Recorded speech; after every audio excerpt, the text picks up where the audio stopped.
In this video, we will look at trench warfare during World War I. We will start with a little history, then the parts and characteristics of the trenches, then the trench warfare tactics, and what kind of life the soldiers in the trenches had.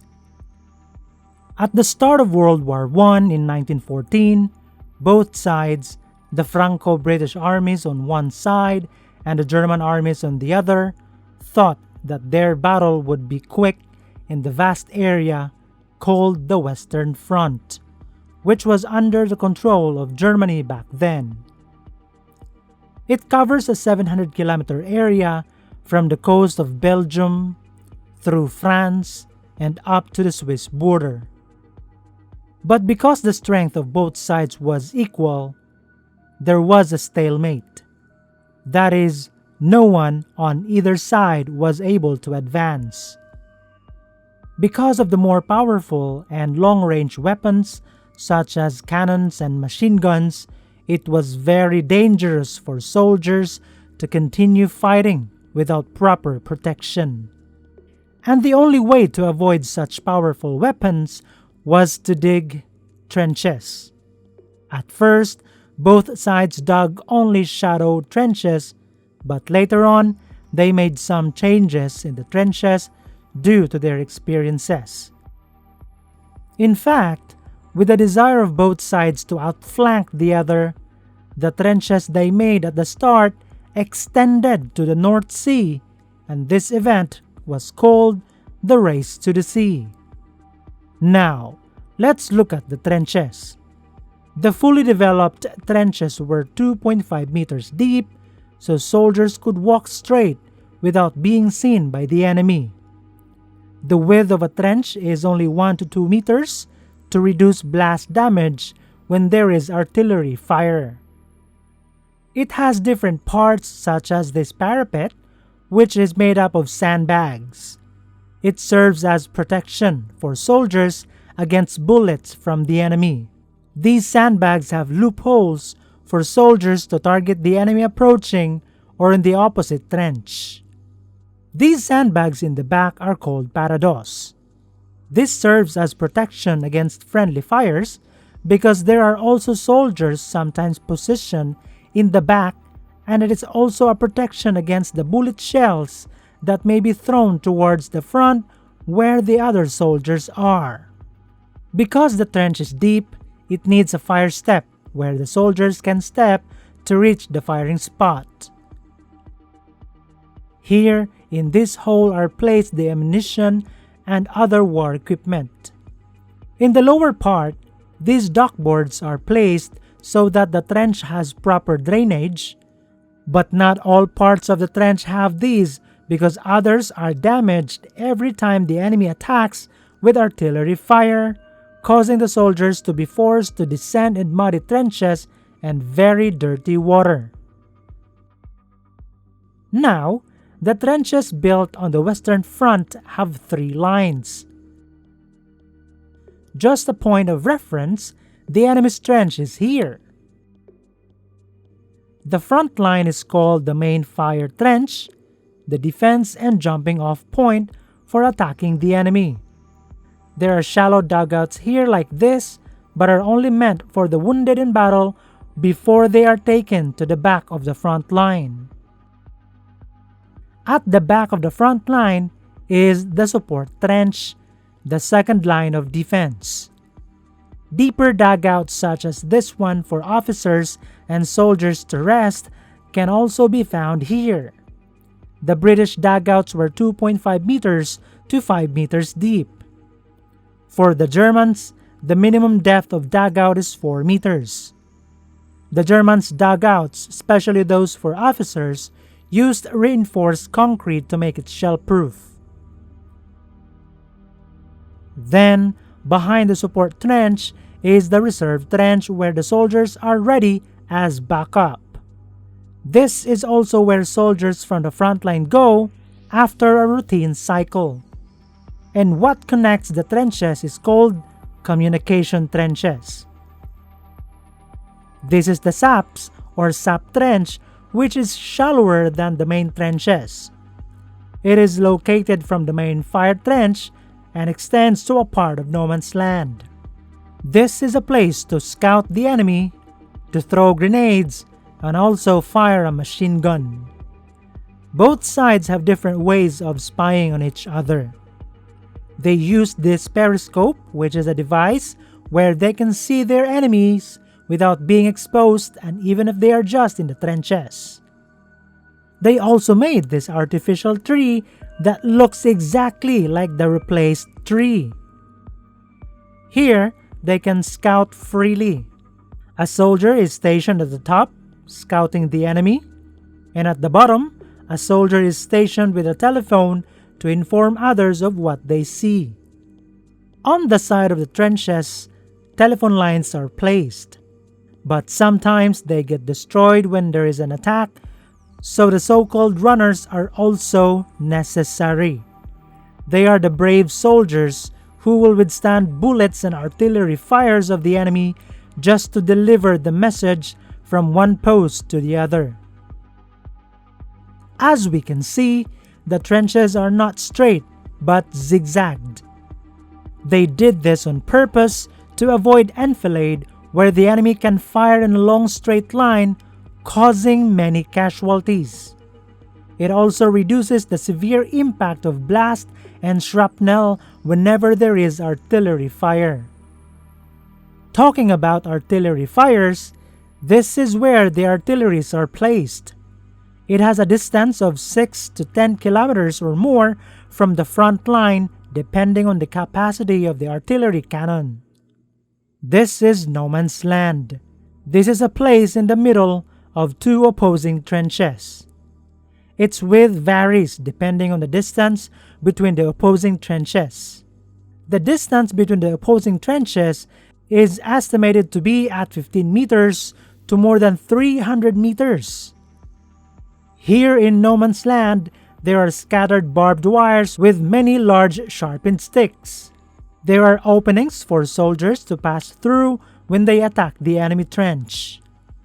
It is also full of craters caused by artillery fires, and the bodies of dead soldiers and horses are also scattered here. There are many scattered casualties here due to the trench raid. This is the bloodiest part of trench warfare. The purpose of a trench raid is to gather intelligence, hostage enemy soldiers, destroy supplies and fortifications, or simply kill the enemy. That is why the battle on the Western Front was also called a war of attrition, because of the strategy where the soldiers would be asked to attack in an open field, even they knew there were enemies lurking on the other side. Sometimes, both sides also meet in the middle of no man's land and shoot face to face. Even though there are a series of artillery fires, the soldiers have to advance. Being hit by artillery fire, or even if you are only a few meters away from the explosion, it will surely kill you. They also cannot retreat, because if they do, they will surely be executed. Due to the severity of the battle on the surface, both sides thought with the help of engineers to dig tunnels going to each other's trenches. Each side used miners skilled in digging tunnels. They also created counter mines to destroy the tunnel being dug by the enemy so that it could not be completed. Sometimes their tunnels meet and a fight breaks out underneath. In 1915, the Germans began using poison gas such as chlorine gas as part of their attack. But later on, the Franco-British armies also used poison gas, so both sides were forced to use gas masks like these ones. One method of their gas attack is that they just place the containers of poison gas in one place and let the wind itself carry the gas to the enemy. But this is problematic because sometimes the wind blows differently. Because of this, they have also made gas shells like this that contain poison inside. It is fired through artillery cannons, and the liquid poison inside turns into gas when the war explodes. Each side used different chemicals that had also different effects on humans. Others make it difficult for the opponent to breathe when inhaled, others cause vomiting, and others cause short-term blindness and skin burns. The Franco-British armies also later used tanks to easily enter no man's land. The barbed wires did nothing against tanks. In fact, the effect of tanks on the morale of Germans was so severe.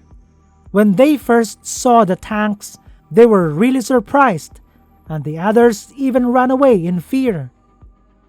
So the Germans also built anti-tank trenches, and they were effective.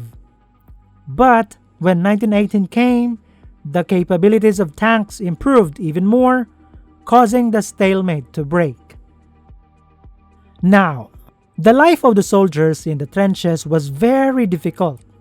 Imagine, you will stay here for 4 years and this is your daily experience. There are huge rats everywhere. The trenches are filled up with water and mud during the winter and rainy season, causing foot disease called trench foot. Due to YouTube's policy, we cannot show the pictures because they are disturbing. Trench foot is an infection in the foot due to extremely cold temperatures, dirty places, and lack of blood flow for a long time, causing the foot to become infected and wither until it needs to be amputated. There's also trench mouth disease caused by poor oral hygiene, excessive smoking, and stress. It causes gum bleeding, bad breath, and teeth falling off. There's also trench fever. It is a fever that is transmitted through the feces of lice. Also, because they could not bathe, the soldiers got a lot of lice. Trench fever causes headaches, rashes, and inflammation of the spleen. Another very depressive thing in the trench is the intense fear, because at any moment the enemies may attack and they may die. And when the enemy attacks, it can cause the death of their friends. Remember that they experienced this for 4 years. Imagine that. So most of the soldiers who are in the trenches have nervous and mental breakdown or shell shock. Most of them are unable to move or even withdraw from the fight. Although they were protected in the trenches, the soldiers still felt extreme claustrophobia because they had little room to run when attacked. But back then, shell shock was not yet understood, so more than 300 British soldiers were executed at the height of the war. They were not cowards. They suffered shell shock. They experienced not only severe fear, but also boredom. It's not every day that there is a battle, so usually the soldiers do nothing but wait while being nervous. Again, they experienced this for 4 years.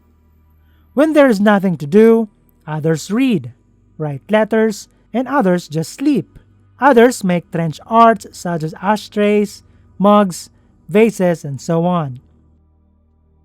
In terms of food, the food of the soldiers was good at first, but later on it gets smaller and smaller, especially in the year 1917 until the end of the war in 1918. Their latrine is different in style, but they made sure it was far from the trenches so it wouldn't smell. It has no cover, so shame has no place here. One of their biggest problems is the strong stench from the dead people. The others who died were not immediately retrieved from the no man's land, and the corpse lingered there for several days, so it was overtaken by decomposition and smelled. Others, even though they were still alive, eventually died because they were not rescued from the no man's land. There's also often a part of the human body buried in the mud in the trench itself. Others are still alive but smell bad because their clothes have not been properly washed. In addition, They use their clothes over and over again within 6 to 10 days. Now, this is the routine of soldiers in the trenches. A soldier's day in the trenches begins at dawn, the so-called stand to, where soldiers watch for possible enemy attacks. Enemies often attack at dawn or dusk. Stand down follows, where the soldiers clean their guns and the trench. Then they will eat. Then they will have a sick parade where there will be a medical checkup. The checkup will include inspecting the soldiers' feet to see if they have trench foot or not. Then there will also be a stand to when it's dusk. After that, others will be assigned as sentries. Others will go to Sap Trench to spy on the enemy. Others will also go to the reserve trench to get letters, food, and water for the next day. This routine continues before changing after 6 to 10 days depending on the number of soldiers. Then, the frontline soldiers will go to the reserve trench to rest and be replaced by the soldiers from the reserve trench. Although there is no exact number of casualties in the trench warfare in World War I, the estimated casualties on the Western Front are in millions of the combined casualties of Britain, France, and Germany. And these are the trench warfare events of World War I. We can see here that trench warfare is a symbol of a senseless war that has resulted in the deaths of many young soldiers. No matter what the leaders of that time reasoned, only one thing will remain true in the world of war. Whichever side may call itself the victor, there are no winners, but all are losers. You may also watch this video about Viet Cong booby traps and Viet Cong tunnels.